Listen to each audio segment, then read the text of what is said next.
Good evening and welcome. I'm Ann Henderson, Director of Education and Outreach here at the Frist Center for the Visual Arts. And I want to thank you for joining us for tonight's program.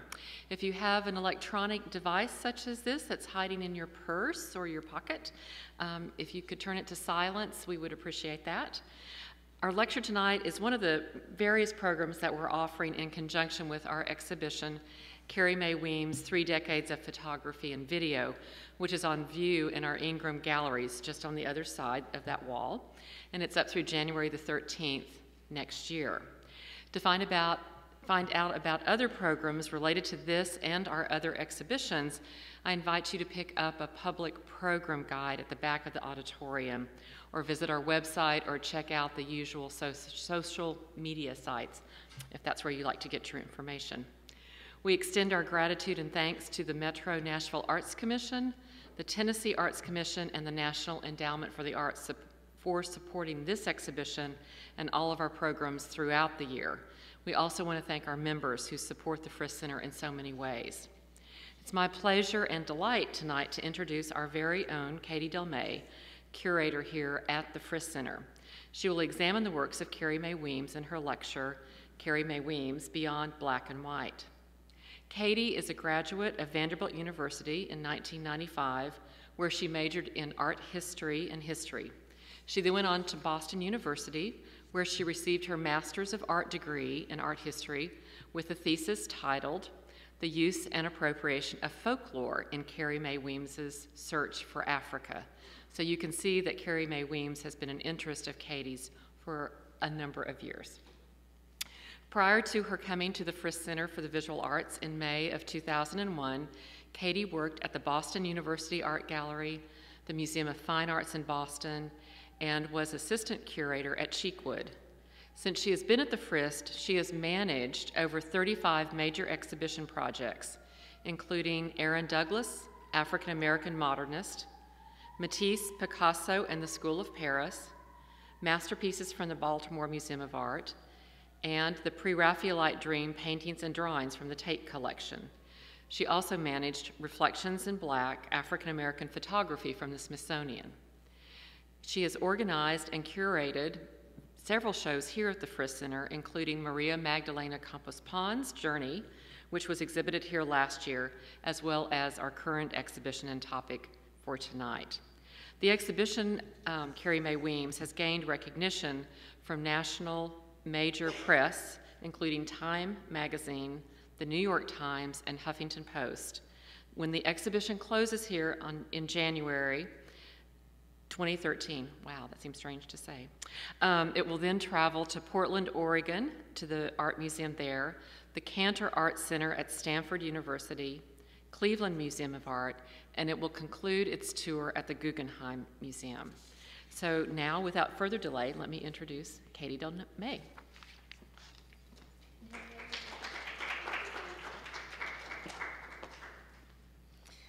Thank you, Anne, and thank you for joining me tonight for this topic, as Anne mentioned, that has been near and dear to my heart for many, many years. Indeed, as Anne mentioned, I first began studying Carrie Mae Weems when I was in graduate school at Boston University, and indeed ultimately wrote my thesis on her Sea Island series. I continued to follow her work once I became a curator, and was planning on including her in a group exhibition. However, when art critic Holland Cotter of the New York Times asked in 2008, why hasn't Carrie Mae Weems had a mid-career museum retrospective?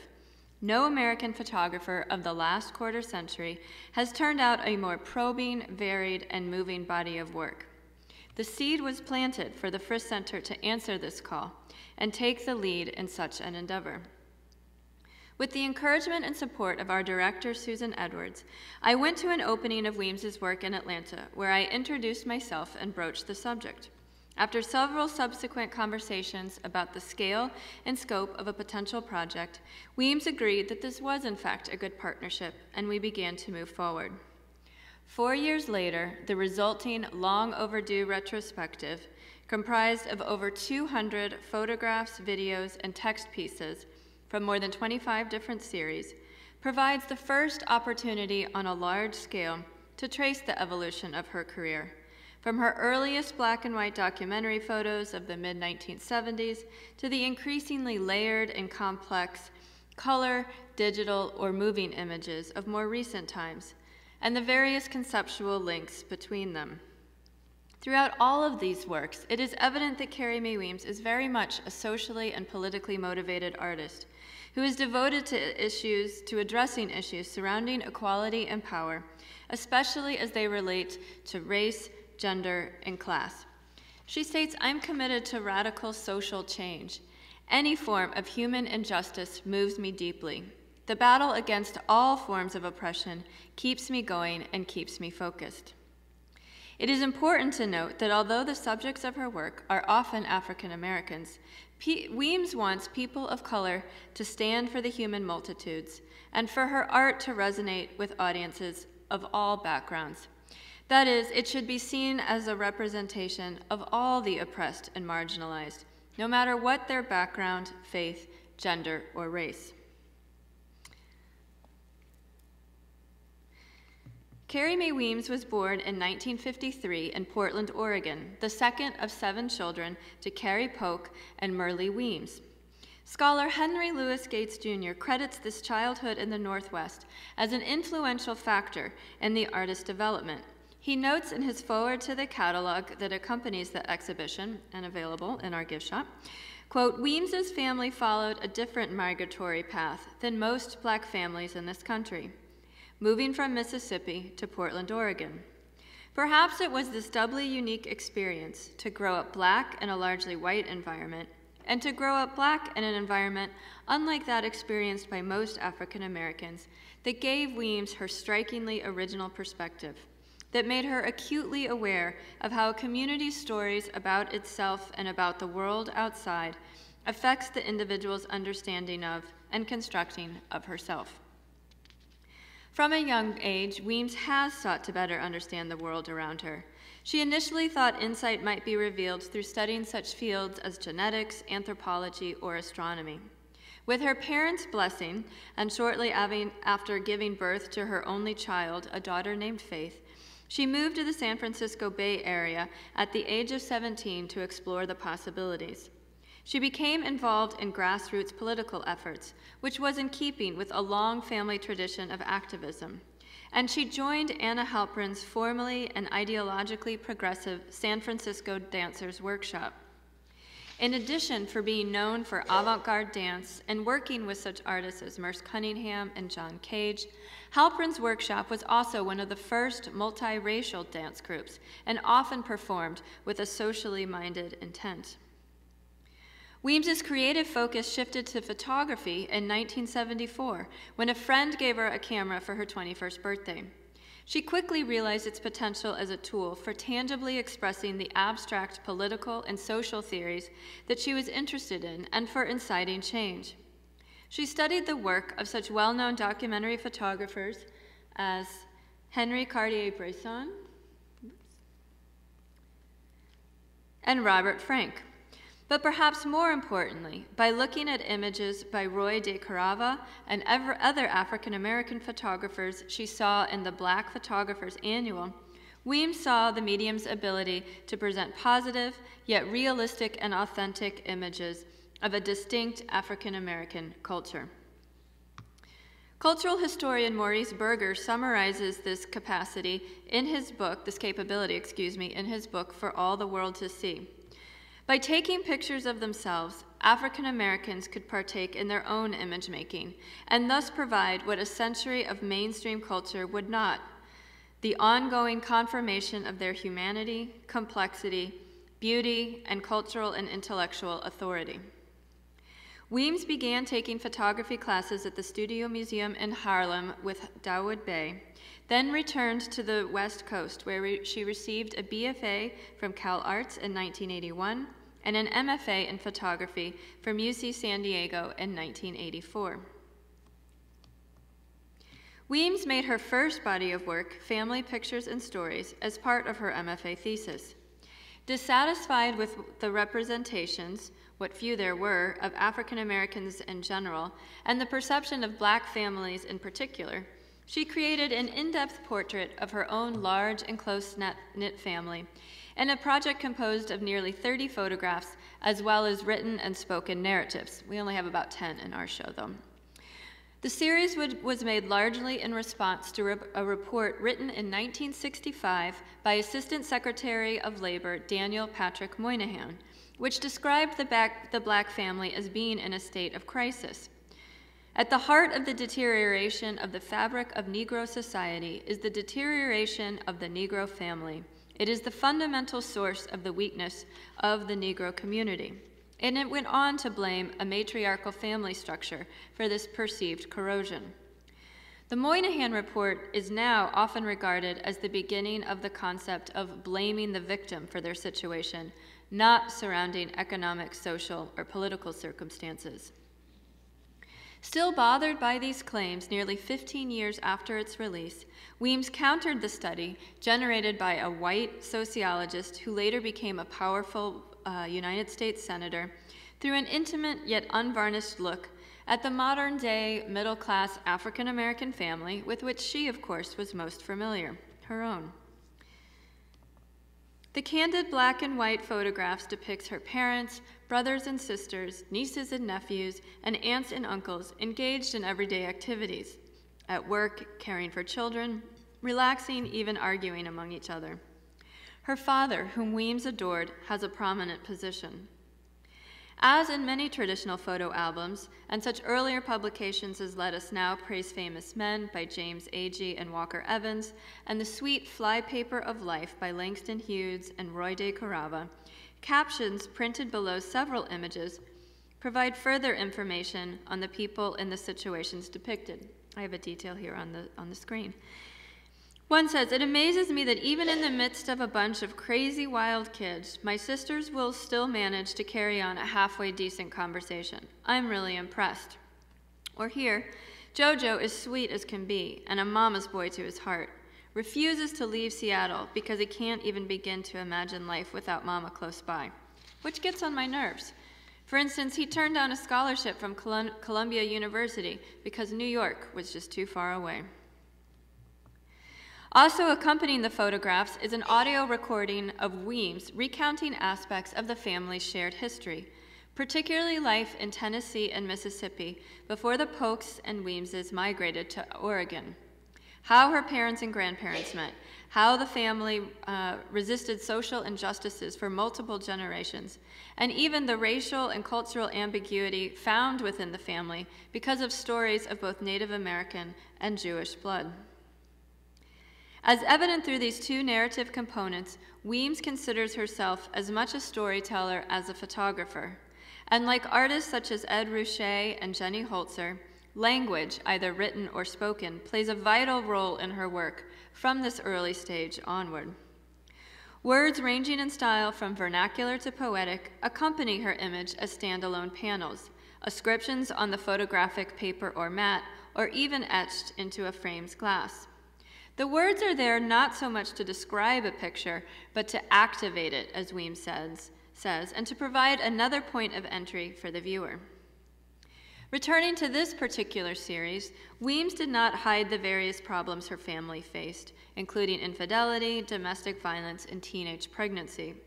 However, by presenting these issues within a broader context, not simply as statistics, a more complete and empathetic view is provided. This mode of resisting classification by outsiders through photography follows the path of such African-American photographers as James Vanderzee, Charles Teeny Harris, and Roy de Carava. And ultimately, Weems bestows value on her family and, by extension, on other under-recognized peoples by giving artistic form to a largely ignored experience. While working on family pictures and stories and struggling to find, quote, the particularity of my own voice in relation to others, Weems discovered the work of the writer Zora Neale Hurston. After reading Hurston's novel, Their Eyes Were Watching God, on a very long bus ride from San Francisco to San Diego, Weems immediately was a changed girl, she says. She finally realized and had confidence in her own possibilities as a visual artist. She proceeded to read all of Hurston's other books, including her collections of folklore. You may know that although she is now better known for her fiction, Hurston was one of the first Black anthropologists to study African American folklore at Columbia University in the 1920s and 30s. Weems later paid homage to Hurston's inspiration in a 2003 project devoted to the author's hometown in Eatonville, Florida. And she states, as you can read here, "She appeared as my guardian angel, leading me along the dust tracks in the road and back to the meaning of myself." Through Hurston's writings and her experiences making family pictures and stories, Weems became increasingly aware of and interested in cultural folklore because of its inherent, unmediated, and direct qualities, and its ability to provide more authentic insight into the people who create it than official written accounts. Wanting to learn more, she enrolled in a graduate program in folkloristics at the University of California, Berkeley, to study with noted scholar Alan Dundas. There she concentrated on oral traditions and storytelling within African American and African communities. Although she initially saw folklore and photography as separate undertakings, Weems soon began to incorporate folklore and vernacular traditions into her art in order to provide a greater sense of familiarity, directness, and intimacy with the viewer.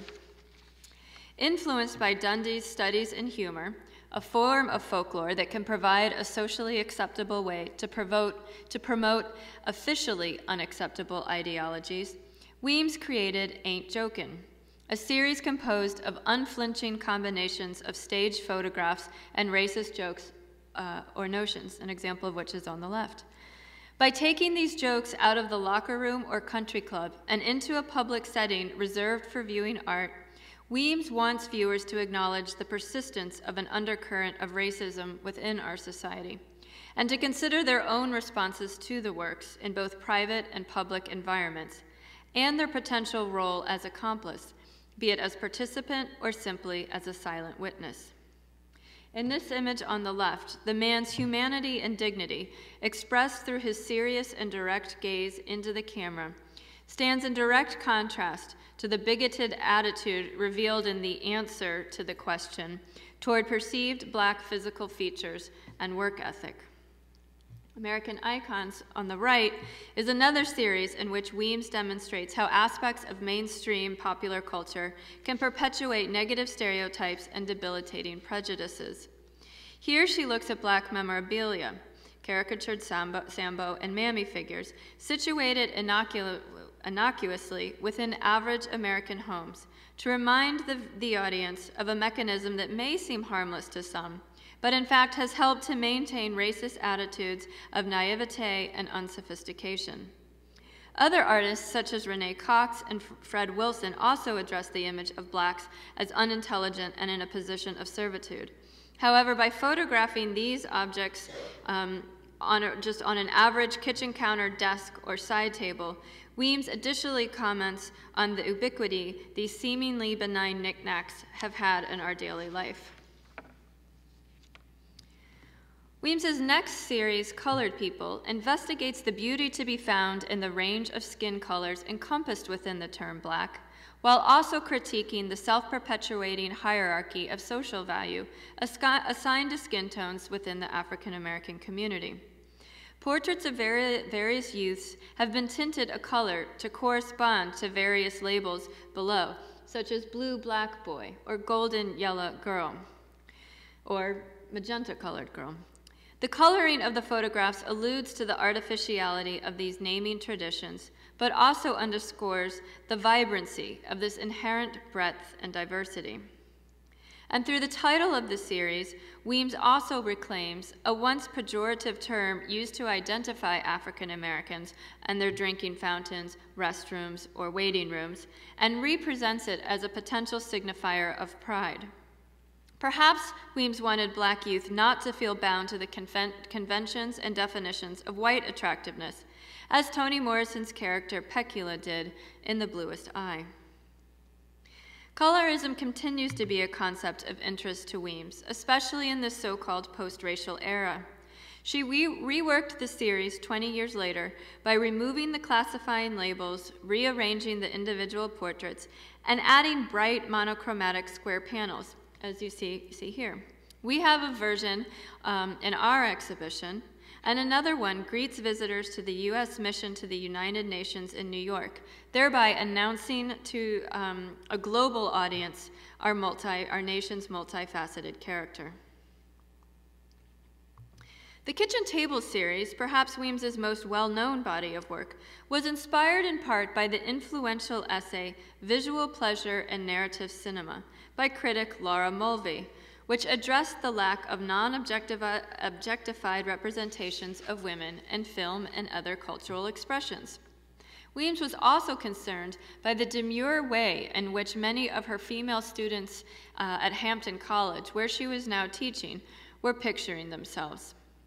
Like Family Pictures and Stories, then, Kitchen Table offers a valid portrait of an often overlooked subject, in this case, a modern Black woman, the other of the other, as Michelle Wallace asserts in her book, Black Macho and the Myth of the Superwoman.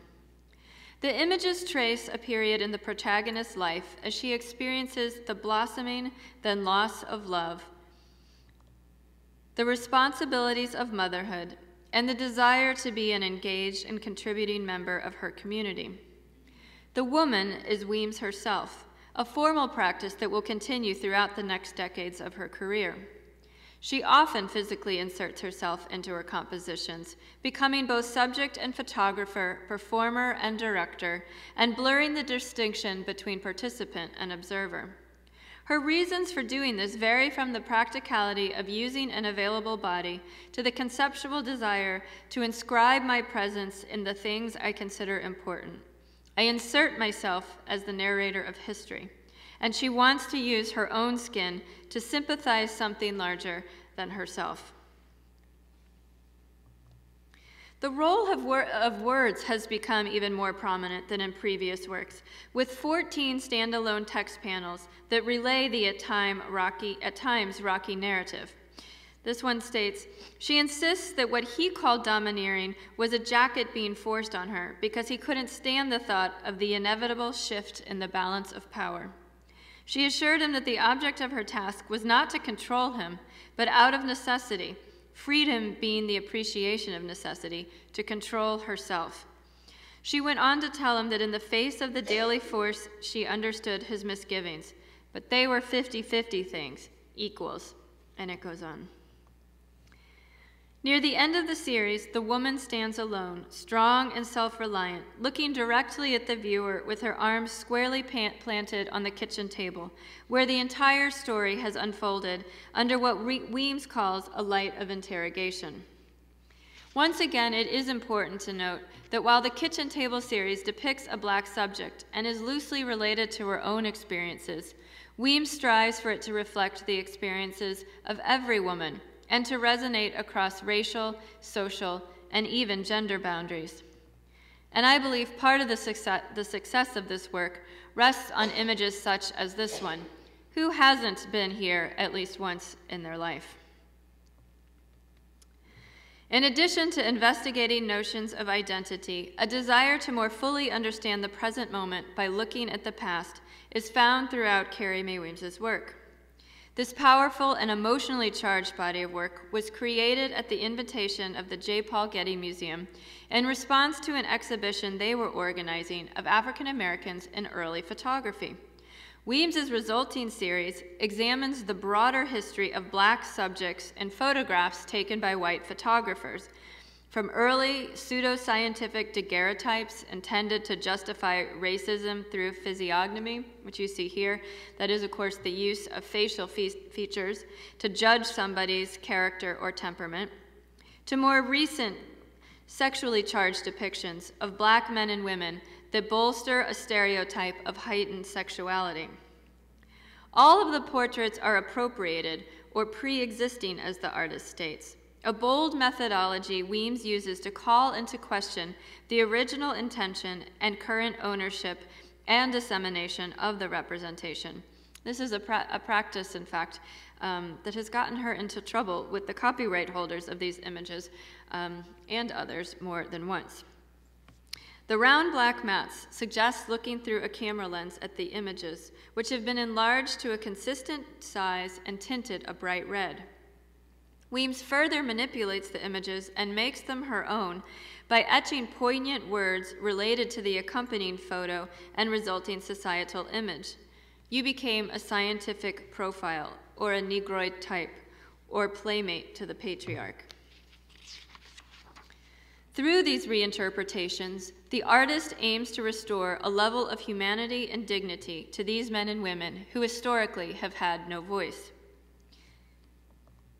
Two mirrored images of a royal African woman bookend the pictures.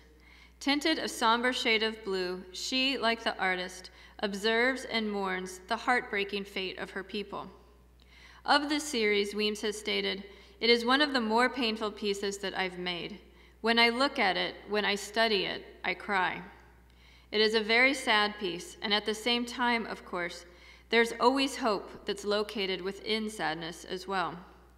The hope that in the end, our mutual humanity will be understood and embraced."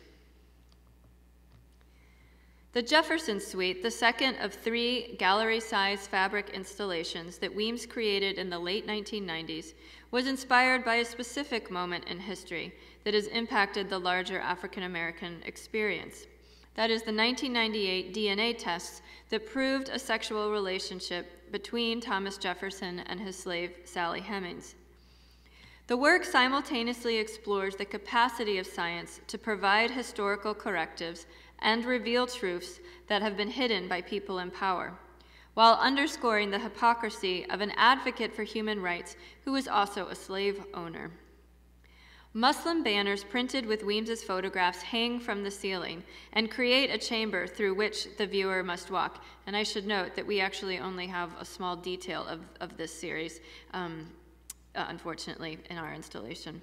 But in the larger body of work, a musical score and a narrative entitled "Let the Record Show" add further sensory experiences for the viewer participant.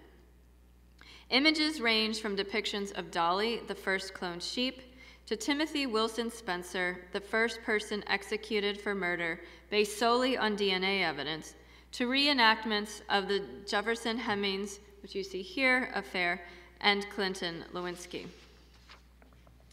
Here, the works in our exhibition, the letters T, A, G, and C, representing the 4 strands of DNA, thymine, adenine, guanine, and cytosine, have been superimposed on the backs of figures, men and women, black and white. In fact, I'll just point out that this is Carrie's husband, Jeff Hoon, and that's Carrie herself. Closely related to this investigation into who writes history and why is the 2008 series, Constructing History, A Requiem to Mark the Moment. Using students from a class Weems taught as an artist in residence at Savannah College of Art and Design, this body of work presents staged reenactments of important moments in the global quest for civil and human rights.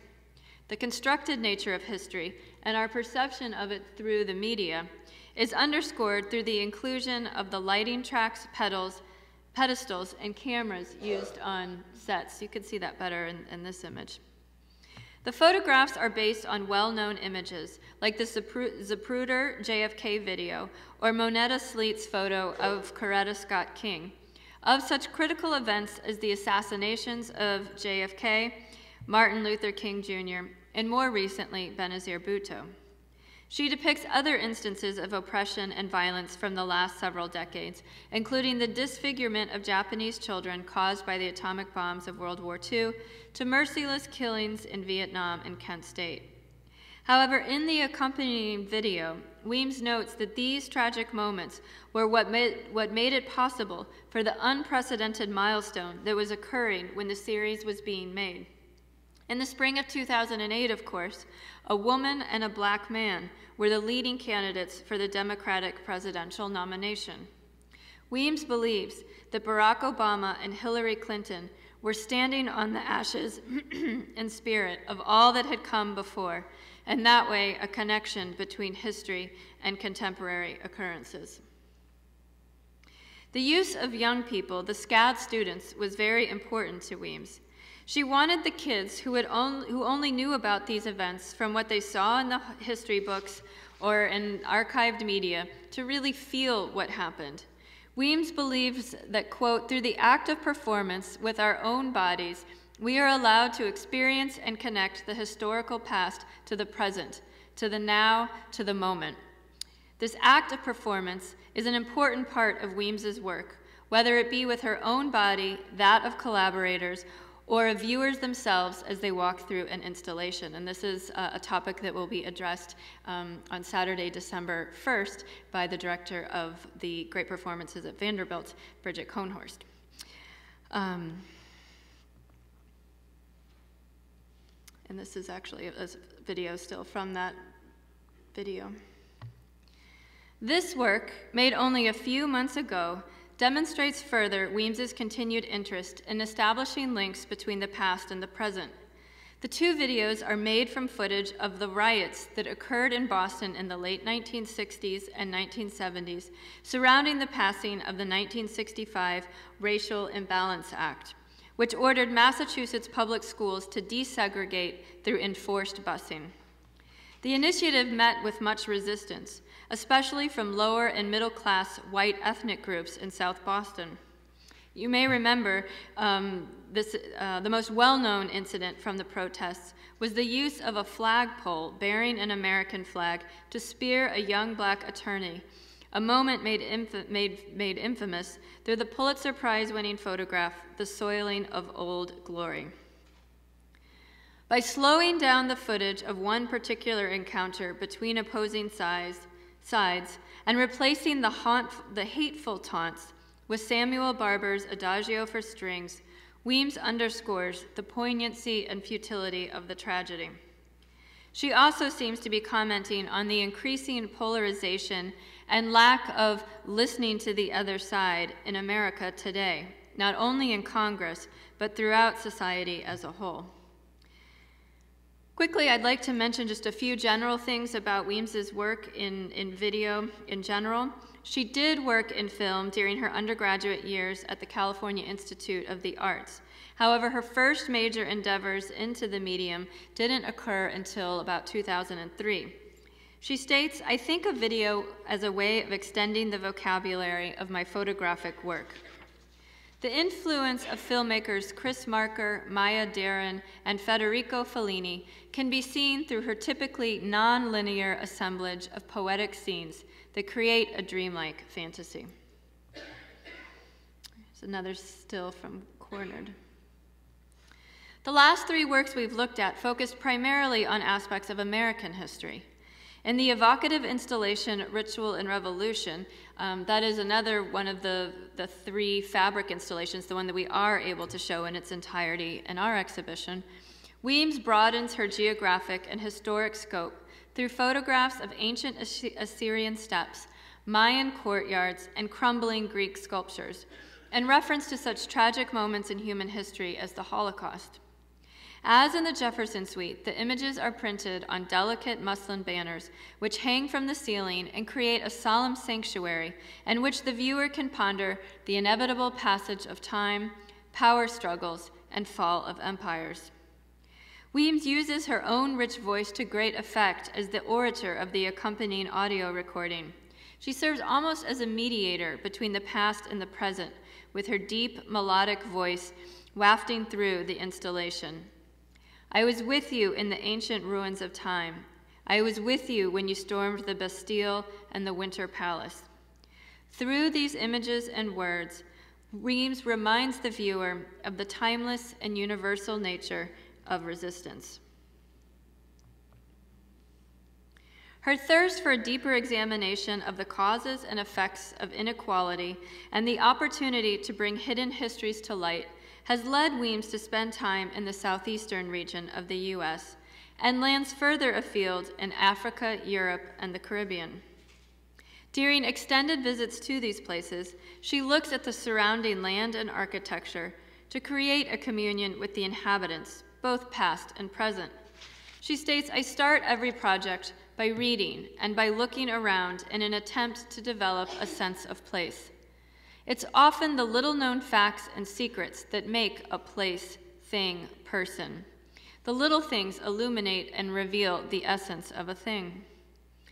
She quickly picks up on the nuances of a locale and its people, and a sensitive portrayal of place results in her artwork, as seen in the Sea Island series, in which the artist explores the unique Gullah culture found off the coasts of South Carolina and Georgia. Because of the island's physical isolation from the mainland and their majority black population, they were able to retain many aspects of African culture during the period of slavery and throughout the present day. Gullah society, in fact, has been called the most African of American cultures. By presenting these African American cultural details with direct links to Africa, Weems demonstrates a developed and persistent heritage that stands in contrast to what has been often erased in mainstream historical accounts. Many of the images and texts refer to the plethora of rich Gullah folklore concerning everyday modes of conduct. Text panels, for example, devoted to coping with birthing and babies, or spiritual beliefs, such as placing a mattress spring or hubcap in a yard to keep evil spirits away, traditions that have roots in Africa. Here's the spring, the box spring in the tree. A group of ceramic plates printed with Weems's account of her search for Africa among the Gullah pays tribute to the funerary tradition of laying food and dishes at the grave of the recently departed. One plate states, "Went looking for Africa and found a bowl of butter beans on a grave, newspapered walls for the spirits to read, and a pan of vinegar water up under the bed." It is important to note that the series is not an idealized documentation or nostalgic tribute. She also comments on the tenuous position of the Gullah's identity and that of other people of color in a rapidly shifting cultural environment. Another plate reads, "Went looking for Africa and found uncombed heads, acrylic nails, and Afrocentric attitudes Africans find laughable." Weems also creates a sensitive portrayal of place in her 2002 series, Dreaming in Cuba. The focus here is on the country's rich and tangled history, from its position as one of the leading producers of sugar and tobacco in the 18th and 19th centuries, a labor system that required hundreds of thousands of slaves, to that of the longest surviving communist state in the Western Hemisphere. Wearing attire reminiscent of a slave, reminiscent of a slave woman's, Weems wanders through a former slave barracks and along the mountainous terrain of the port town of Santiago de Cuba, 2 images in the exhibition. She attempts to capture the spirit of modern proletarian life through images of everyday men and women at home and at work, and wearing military fatigues, as you see here. She inserts herself into several pictures of sugarcane field workers, reminding viewers that Fidel Castro came into power largely through the support and efforts of ordinary people. She further ponders the causes and effects of revolution in pictures of herself among grand colonial architecture, as seen in this image. Returning to the United States, this series, the Louisiana Project, was commissioned by Tulane University to commemorate the bicentennial of the Louisiana Purchase, and it is an attempt to understand the many racial complexities specific to Louisiana, as well as the relationship between the New South and its thorny history. As in the Cuba series, Weems appears as a witness to history, clothed in a 19th century style domestic worker's house dress, observing sights of slavery and antebellum pomp. Her wistful, solemn presence suggests both a longing for admission and a testament to exclusion. She also stands in front of current urban locales, quietly questioning the current position of African Americans in this modern culture. The social elitism and role of masquerade during the celebration of Mardi Gras are critiqued in a slowed down and grainy video, part of an assemblage of videos also on view in the same gallery space where the Louisiana Project is, of a debutante ball not from ages past, but from 2003 when she was making the series, an eerie reminder of the lingering nature of inequality. And as a side note, when Weems was here for the opening of our exhibition in September, I told her about a book I had read about in which the author, a black woman married to a white man like Weems, attended an interracial wedding at a plantation in Louisiana, one that looked very much like this one. This author talked about how she had never been on a plantation before and the very sick and confusing feelings she had when she first saw it. She talked about the tear she felt inside. The vista was so beautiful, but she literally felt sick to her stomach because of what it represented. And I asked Weems if she had similar feelings to this when she was creating this series, and she agreed, yes, very much so. And she wanted this series to serve as a reminder to her audience that while some people may look at a picture like this and think it's beautiful, for others it represents something very, very different. And finally, Weems reflects on the collective and more global human experience in a series of large-scale images created during her 2006 residency at the American Academy in Rome. In roaming, that is R-O-A-M-I-N-G, she wanders like history's ghosts through the streets and landscapes of various Italian locales, pondering our past and present condition. A sense of the passage of time, human accomplishment, and an individual's insignificance are simultaneously evoked as she stands before once grand monuments and sweeping vistas. I can't help but think of the German romantic painter Caspar David Friedrich's picture Monk by the Sea when I see the work above a broad and expansive sky. As she looks out over the ruins of the ancient city of Matera, we are especially reminded of the inevitable collapse of power structure.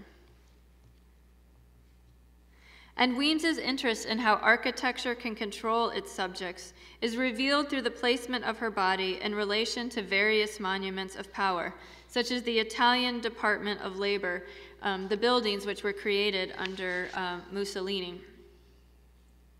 As she positions herself in front of the assorted monuments and scenes, she wears the long black dress that has come to signify the artist's muse persona. Of this muse figure, Weems states, this woman can stand in for me and for you. She leads you into history. She's a witness and a guide.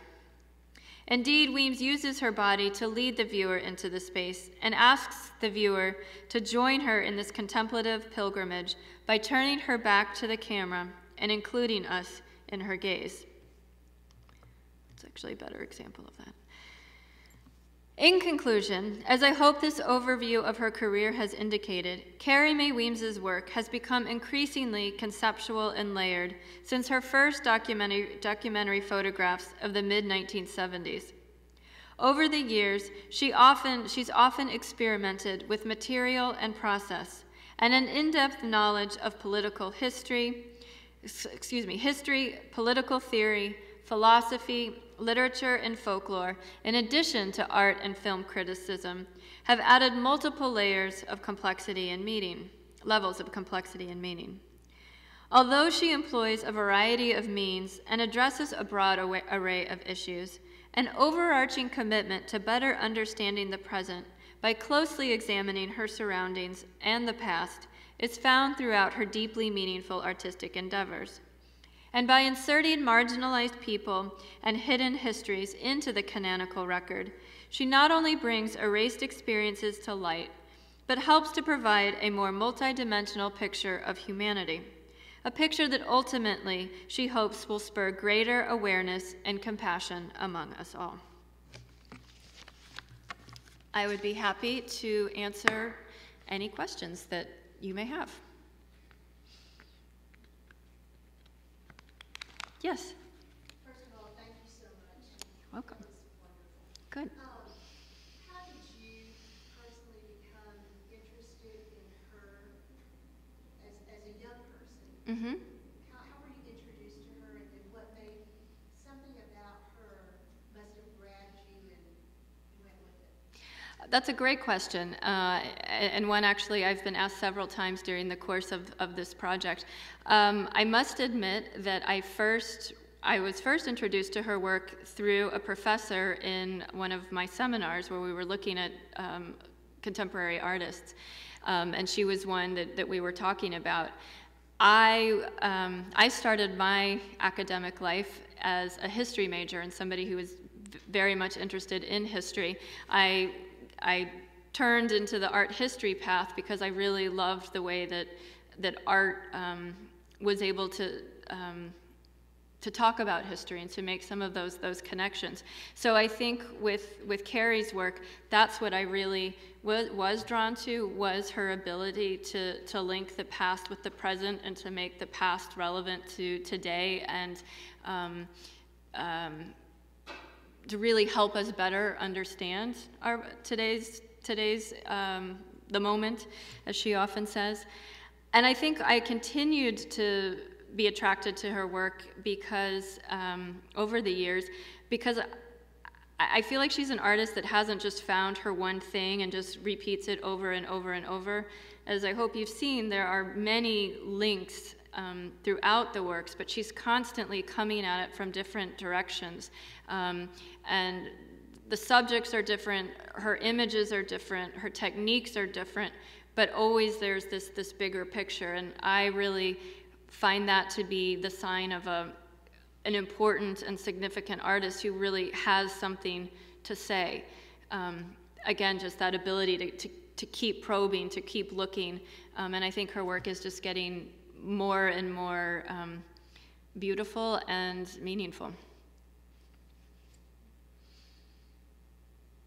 Anything else?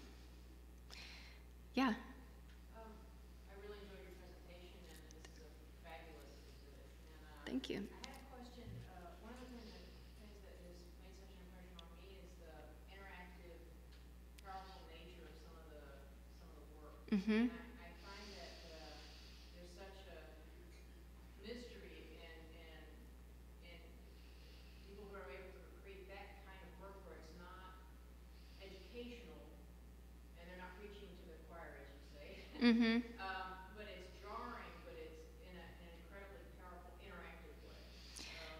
And it expresses so much content, but it's not heavy-handed at the same time. That's a great observation, and somebody once said, or a few months ago, somebody said, she deals with such hot topics, but in such cool ways. And I think that is true. Like, these are big, heavy, deep issues, yet there is a little bit of a detachment. So you walk in, and you can keep going somehow. And that interactivity, you know, she wants the viewer to obviously be a participant in viewing the works, whether it's lifting up the answer to the works in Ain't Joking, or walking through Ritual and Revolution and having the banners touch your shoulders, the all-encompassing nature of when you hear an audio component. I mean, nobody's off the hook. Like, we all are kind of active participants in viewing the exhibition, and I think that's something that Carrie very much wants. She feels like in some ways we will get it more and feel more what she's trying to express through that interaction. Anything else?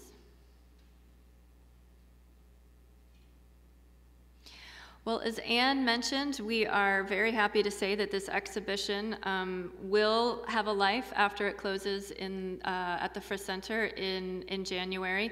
It will travel to the Portland, Oregon Art Museum, which is, as you now know, Carrie's hometown, so that's an exciting venue for us. The Cleveland Museum of Art, the museum at Stanford, and then the Guggenheim in New York. So I encourage you, if you're in any of those cities, during the next year and a half to see it there, or to spread the word to your family and friends that may be in those cities. So thank you very much.